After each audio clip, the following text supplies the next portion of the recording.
সহযোদ্ধা তারা কিন্তু ইতিমধ্যে এখানে এসে জড়ো হয়েছে এবং পাশে পুলিশ হেফাজতে কিন্তু মাহাদি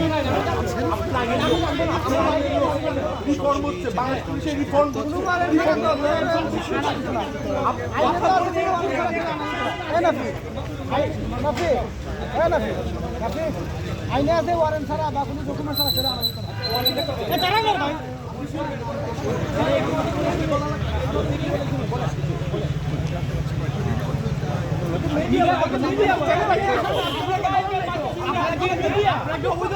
চিন্তা করে ভিডিও করছে কেন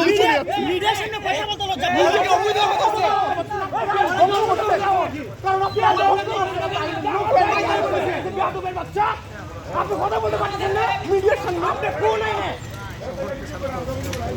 আপনি ফোন আইনে আমার বাইকের সামনে বলেন ফোন আইনে ধরছেন ওয়ারেন্ট দেখে গেলে কথা বলতে